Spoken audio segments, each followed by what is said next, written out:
علیکم ورحمۃ اللہ وبرکاتہ۔ آج میں آپ کو حضرت علی رضی اللہ تعالیٰ عنہ کا واقعہ سنانے جا رہا ہوں۔ اس واقعے کے اندر جو ہمیں سبق ملتا ہے وہ یہ ہے کہ اگر کسی انسان سے اگر محبت ہو تو اللہ کے لیے ہو، اور اگر کسی سے نفرت ہو تو بھی اللہ کے لیے ہو، اپنی ذات کے لیے نہ ہو۔ روایت میں آتا ہے کہ حضرت علی رضی اللہ تعالیٰ عنہ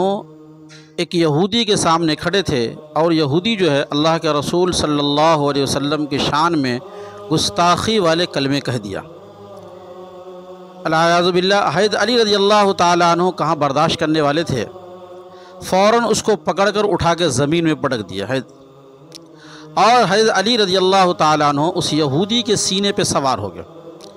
یہودی نے جب دیکھا کہ میرا قابو علی پہ نہیں چل رہا، بہت حد تک کوشش کی بچنے کے لیے اور حضرت علی رضی اللہ تعالیٰ عنہ کو نیچے گرانے کے لیے، لیکن دیکھا کہ میرا بس نہیں چل رہا ہے، تو اس نے چالاکی سے یہ کیا کہ حضرت علی رضی اللہ تعالیٰ عنہ کے چہرے پہ اس نے تھوک دیا۔ کہتے ہیں نا کھسیانی بلی کھمبا نوچے، اس نے تھوک دیا۔ جیسے ہی اس نے تھوکا، حضرت علی رضی اللہ تعالیٰ عنہ فوراً اس یہودی شخص کے جو سینے پہ بیٹھے تو فوراً ہٹ گئے۔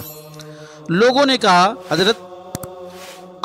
آپ کو زیادہ غصہ آنا چاہیے، کیونکہ ایک اس نے اللہ کے رسول صلی اللہ علیہ وسلم کے شان میں گستاخی کی،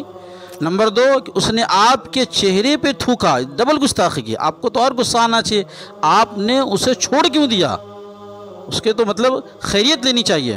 حضرت علی رضی اللہ تعالیٰ عنہ نے کہا کہ جب میں اس کو زمین پہ پٹکا تھا، اس کے سینے پہ جو سوار تھا، اس وقت میری نیت یہ تھی، اس نے اللہ کے رسول صلی اللہ علیہ وسلم کے شان میں گستاخی کی ہے، اسی بدلہ لینے کے لیے میں اس پہ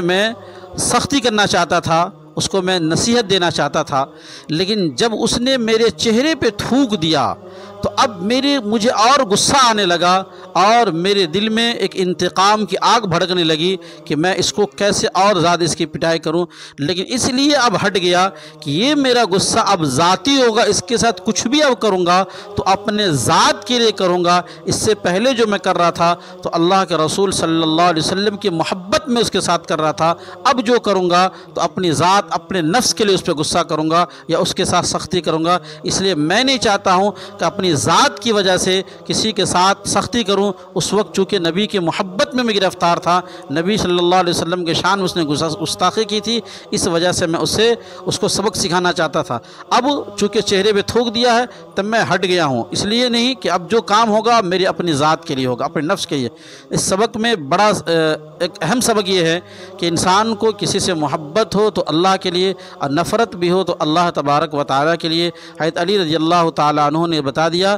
کہ اللہ کے رسول سے محبت تھی، اس یہودی سے بدلہ لینا چاہتے تھے، لیکن حضرت علی کے چہرے پہ جب تھوک دیے تو اپنی ذات آ گئی، اس لیے حضرت علی رضی اللہ تعالیٰ عنہ نے اس وقت چھوڑ دیا۔ کسی سے محبت کریے تو اللہ کی ذات، رسول اللہ صلی اللہ علیہ وسلم کی ذات مقصود ہو، اور کسی سے نفرت بھی کرے تو اللہ اس کے رسول کی نفرت کرے، اپنی ذات کے نفرت نہ کرے، اس لیے کرے کہ یہ شخص اللہ اس کے رسول کا نافرمان ہے، اللہ اس کے رسول کا باغی ہے، اس لیے اللہ اس کے رسول کا دشمن ہے، اس لیے آپ بھی یہ سمجھ کے اس سے نفرت کرے اور محبت کرے۔ اسے اہل علم سے، کسی اللہ کے متقی بندوں سے، نیک بندوں سے، پرہیزگار بندوں سے، اس وجہ سے کہ اللہ کا ولی ہے، نیک بندہ ہے، مومن ہے، اس سے ہم اس لیے محبت کرتے ہیں کہ وہ اللہ سے محبت کرتا ہے، تو آپ کی محبت اس شخص سے جو محبت کریں گے گویا اللہ کی محبت کی دلیل ہوگی۔ کسی سے نفرت کریں گے جو اللہ اس کے رسول کا دشمن ہے، یہ اللہ کی محبت کی دلیل ہوگی۔